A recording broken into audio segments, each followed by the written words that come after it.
Hello everyone, good morning, welcome back to my channel. কেমন আছো সকলে?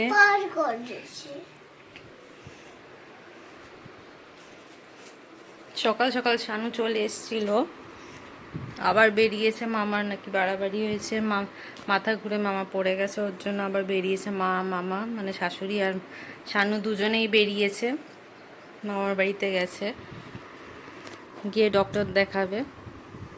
এই যে এদিকে আজ ইয়ানকে স্কুলেও পাঠায়নি, এই যে উঠে পড়েছে।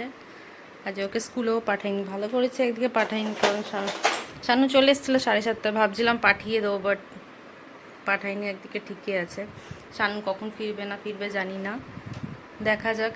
ওইটাকে ব্রাশ করাবো, করিয়ে টরিয়ে তারপর খাইয়ে তারপর আবার ডেলিকার রুটিন কাজ করো।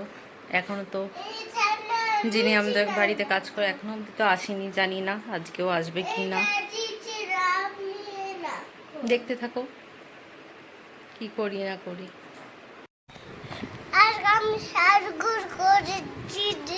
বাজে এখন 11টা।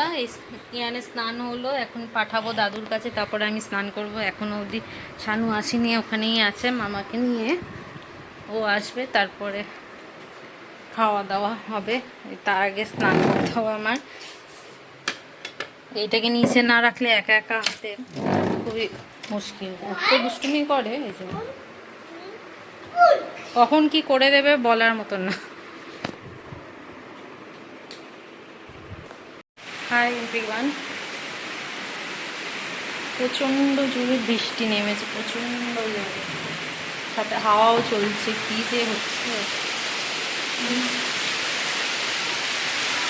দেখতেই পাচ্ছি।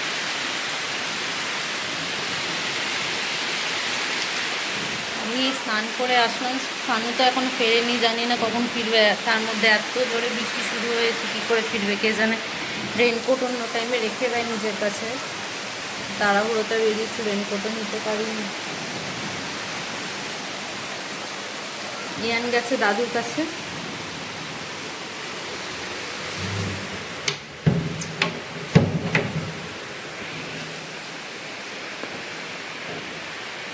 ওই ফাঁকে আমি স্নান করে নিয়েছি। রান্নাঘরে ডিমের অমলেট করব। ইয়ান খুব ভালোবাসে ডিমের অমলেট, কালকে ওর জন্য সেদ্ধ করা হয়েছিল, ওটা খাবে না, ও ডিমের অমলেট খাবে না। তাই ভাবছি একটু অমলেট করি, ওর জন্য করবো, আমাদের জন্য করে রাখি। শানু এখানে চলে এসছে ভিজে একবারে। লাঞ্চ, এটা মশলা পটল, এটা ঝিঙে আলু, ভেন্ডি আলু ভাজা, ডাল, লাউ দিয়ে আর ডিম ভাজা। চাউমিন বানাবো ভাবছি, এই যে গরম জল বসিয়ে দিয়েছি, একটুখানি ফুটে গেলে ওর মধ্যে চাউমিনগুলো দিয়ে দেবো। সবই কিন্তু ভাত নেই, ওর জন্য আর ইচ্ছা হচ্ছে না ভাত করতে। দেখি শানু কি বলে, চাউমিনটা তো করে রাখি, ও আসুক।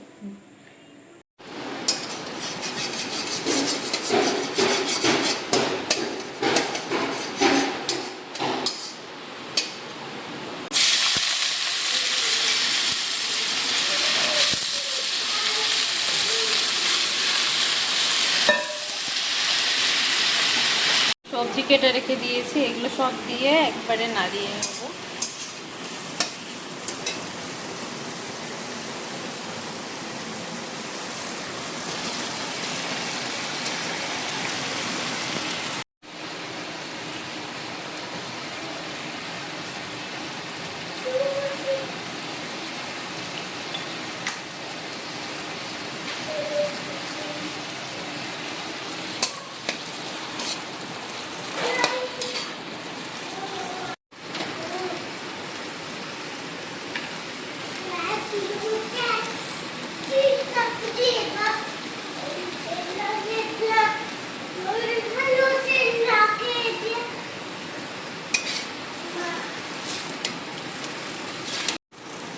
ডিমও দিয়ে দিয়েছি আর একটুখানি ম্যাগি দিয়েছি, দেখছিলাম যে অল্প হয়ে যাবে।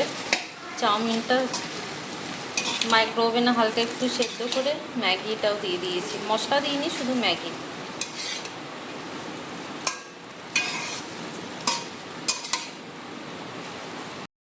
নুন কম হয়েছিল একটু, তাই আবার হালকা নুন দিয়ে একটু নাড়িয়ে চাড়িয়ে নিই।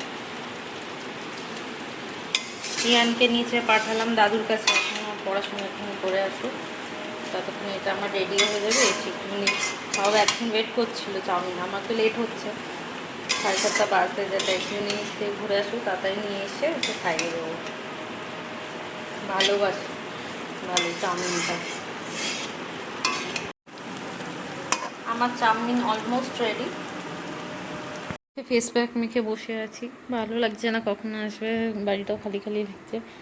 ইয়ানও নিচে গেছে, ওর জন্য আরও খালি খালি লাগছে। ভাবছিলাম পাঠাবো না, তারপর ভাবছি একটুখানি পড়ে নিই, কারণ সারাক্ষণ তো বদমাইশি করে, ঘরে খেলাধুলা করে, একটুখানি পড়াশোনা করে আসবে। দেখি কখন ঢোকে শানু, আবার ননকও নিয়ে আসতে হবে, তাড়াতাড়ি নিয়ে আসবো। আজকে একাই আছি, কী করবো, ভাল লাগছে না, মনটাও খারাপ লাগছে অনেক কিছু। এই বছরটা এত বাজে যাচ্ছে, মানে বলার মতন না। ফেস প্যাক শুকিয়ে গেছিলো, ওর জন্য ধুয়ে চলে আসলাম। অ্যাকচুয়ালি আগে তো তেমন বেরাতাম না, তো সানট্যানও তেমন একটা পড়তো না। এখন ননকে নিয়ে বেরাতে হয়, স্কুল আছে, আর যা রোদ্দুরের তেজ এখন, সানস্ক্রিন লাগিয়ে যতই বেরাও না কেন তাও ট্যান হয়ে যায়। ওর জন্য একটুখানি মাখলাম, যে দেখতেই পাচ্ছ। বাজে এখন 8:30।